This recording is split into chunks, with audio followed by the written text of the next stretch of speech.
sommes avec Pierre Cognet. Monsieur Cognet, expliquez-nous du coup l'histoire du Douk-Douk. Écoutez, c'est un couteau qui a été inventé par mon grand-père en 1929. Un couteau tout simple qui était voué à la Mélanésie à l'origine parce qu'on faisait beaucoup d'exportations. Et malheureusement, l'article n'a pas marché du tout là-bas.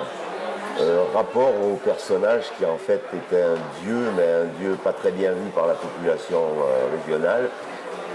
Et donc il a essuyé un refus. Et malgré tout, à l'époque, historiquement, disons, l'Algérie était française, était un département français. Il a essayé de prospecter et ça a démarré plein pot. Et il a vendu des grosses quantités. Et ce couteau était connu aussi de par les Touaregs, de par les caravanes qui faisaient du marché entre donc, le Maghreb et l'Afrique noire.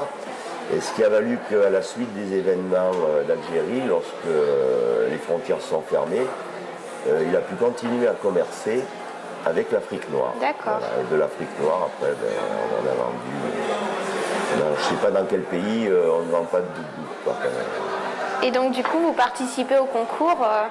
Qu'est-ce que vous avez présenté comme couteau?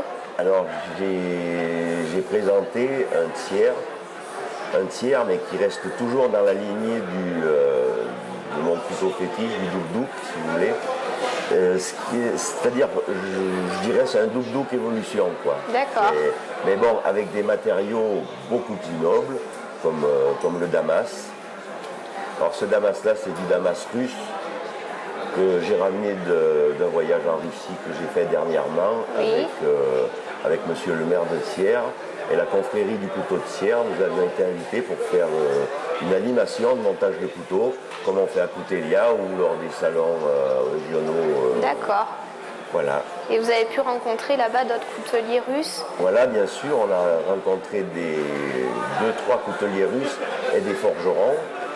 Eux, leur tradition, c'est plutôt le poignard, enfin le couteau à lame fixe, parce qu'en cas d'extrême froid, avec des moufles, ils ne peuvent pas ouvrir un couteau.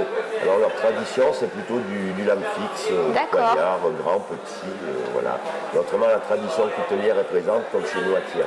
D'accord. Et vous exportez du coup quel type de couteau exactement? Bon, notre cheval de bataille, bien évidemment, c'est le Douk-Douk, mais disons que tout dépend des pays. Il y a des pays plus riches, il y a des pays plus pauvres.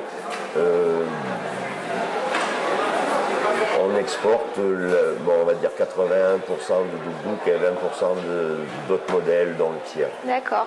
C'est la 6e année que vous participez au concours? Non, c'est la première fois. La première fois? Je participe depuis le début au salon et le concours, c'est la première fois parce que je venais de faire les couteaux, ils étaient tout frais. J'ai dit pourquoi pas le présenter au cas où. D'accord, eh bien, c'est super. Merci. C'est moi.